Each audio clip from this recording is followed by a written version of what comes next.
So there's some people who don't seem to understand why there is anger towards the police. Well, let me give you a few examples as to the reasons why. The first example that I'm going to be pulling from is from Myrtle Beach in South Carolina. Now, this is the case of the woman who was arrested for wearing a thong on a beach. This woman's name is Sam Panda. She's an acrobat, and she does flips. She does all kind of acrobatic stunts on camera. Basically, she's just a performer. It's what she's known for. Now, in Myrtle Beach in South Carolina, specifically Horry County, the local ordinance is that you can't wear a thong on a beach, even though it's not a violent offense, even though it's kind of sexist because, you know, really only women wear thongs. And the idea behind it is that you're naked somehow. And so this woman was placed into handcuffs by police officers who were not even wearing face masks at the time. So they were placing this woman in more danger via COVID-19 because this is actually during the global pandemic. Versus her actually causing any kind of damage, harming anybody, or creating any kind of victims by doing backflips on a beach in a thong. And now you might be saying, well, it's a local ordinance and it prohibits people from wearing thongs on the beach and you can't blame officers. Stop that. I am so sick of hearing that. As soon as someone says that, I instantly shut off from them. I instantly say, I no longer want to hear anything else you have to say, because at some point the officers share some responsibility in that. They can choose to not enforce that. They can choose to not do anything about that. They can choose that, because what they can do is that they can say, that's sexist. We're not going to actually enforce that. And if anyone wants to actually complain about that, sure, we will go to the freaking media ourselves and says, hey, they want us to enforce the law that would almost exclusively target women. And guess what? No one's going to ever stand against you ever again. We all know that. So please, let's not make excuses for these officers who actually placed this woman in handcuffs and under arrest while not wearing face masks, thus showing me that they care more about people wearing thongs on a beach versus getting people sick via COVID-19, which is, by the way, killing close to 400,000 Americans as I speak. Another example, it comes all the way from Seattle in Washington State. Now, I've been covering the Seattle Police Department for several years, but however, there's one particular case that I found to be very, very interesting because it actually prompted the U.S. Department of Justice investigation that got the Seattle Police Department and the entire city of Seattle placed under a federal consent decree, because that's how bad their cops are there. So let me give you an example. So back in 2010, there was a Native American wood carver, basically a carpenter by the name of John T. Williams, and he was walking home from wood carving on one night, and he encountered a Seattle Police Department officer by the name of Ian Burke. Ian Burke was shouting at him to drop the knife that he was carrying, because John Williams was a wood carver, and you would expect a wood carver to be carrying a knife. He was also carrying a large block of wood. So, you know, 2 and 2, it's like, okay, you're carrying a large block of wood, you got, you know, a freaking knife.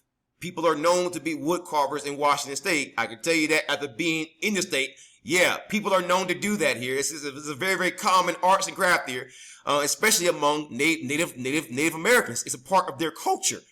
So he had tools of his own trade on him when Officer Burke shot him down, shot him 4 times. And the reason why John Williams could not hear Officer Burke shouting at him to drop the knife is because John Williams was partially deaf. It wasn't that he was being, you know, facetious or being combative or didn't want to, you know, obey what the officer was saying. It's just that he was just deaf. It's not his fault. You know, the man shouldn't lose his life because he was simply walking home with the tools of his speaking trade, and because he was deaf. And so the Seattle Police Department's own Firearms Review Board ruled the ruling unjustified. And so when the Department of Justice caught wind of this from local community organizations, because by the way, the police are not just the problems here. It's also the local governments here, like the Seattle City Council, who wasn't going to tell the federal government about this until community organizations actually stepped up. And so when the federal government heard about this, federal investigations were opened up. And as a result of this, the city of Seattle and also the Seattle Police Department was placed under a federal consent decree, which basically says that you are so racist and you are so backwards that you have to show us proof that you're actually improving. That is amazing. That is incredible, but that actually happened. Allow me to go back to South Carolina for a second. Let me give an example of civil forfeiture. Now, civil forfeiture is when a police officer basically, let's say the long and short of it, to kind of give you an example of what it is. Let's say a police officer pulls you over for a routine traffic stop. Let's say that you were speeding. And let's say that that police officer then sees a large amount of cash on you. They will automatically assume in some places, especially in South Carolina, that you are basically a drug dealer or you are up to no good. Even though just having a large amount of cash on you doesn't necessarily mean that at all. It could just mean that you don't want to trust the same banks that we keep having to bail out over and over and over again. I mean, if you're a big bank, we got to bail you out not once, not twice, but 3 times, then maybe I don't want to put my money in your institution. Maybe I want to hold on to it myself and put it in my mattress. That is a very common thing, especially when you look at the deep South, like South Carolina. Well, in Spartanburg, South Carolina, there is a sheriff named Chuck Wright. Chuck Wright not only has his deputies and himself have taken so much money from people and property from people, to put with Sheriff Chuck Wright himself, the very truck that he drives around in was taken during a civil forfeiture. Even the truck that he drives for his personal vehicle is not even his own truck. I mean, Chuck Wright and his sheriff's department has seized more than $3.5 million in cash in 3 years in a state that only has 5.1 million people total. I mean, if you do the math on that, that is kind of insane. The amount of money that he's been taking from people, mostly poor people who can't afford to have money taken from them. Now, isn't it interesting to know that the vast majority of people that are targeted for these civil forfeitures are in fact black people, black men in particular, and that in many cases, those men are not even charged with a crime. So how can you be convicted of a crime, thus justifying your property being taken and the police keeping your property if you haven't even been charged with one?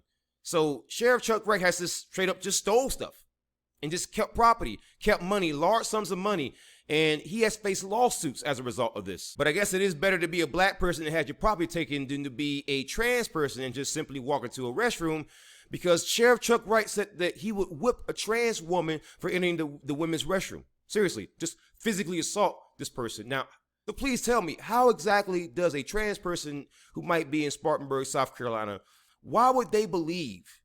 For what reason would they believe that Sheriff Chuck Wright is going to represent them, is going to keep them safe, if he's threatening to assault them just for going to the restroom of their choice? Even it doesn't really matter how you feel about the issue. I think we could all agree people should not be assaulted by sheriffs or whipped by sheriffs for simply entering a restroom because you identify as a woman. I think that in the year 2021, we are well beyond that. And I understand that quote came before 2021, but even at that point, we should have been well beyond that.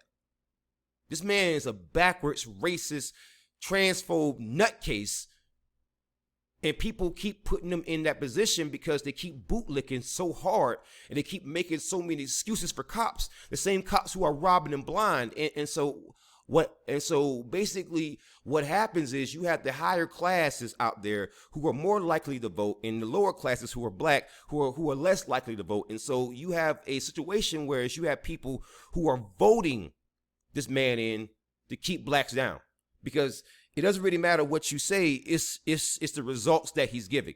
If people are having their property taken and they haven't even been charged with a crime, and most of them are black, I'm sorry, I'm calling that racist. Because if it were a black sheriff doing it to white people, and it was happening over and over and over again, and that same white sheriff made a comment like, all lives matter is comparable to the KKK.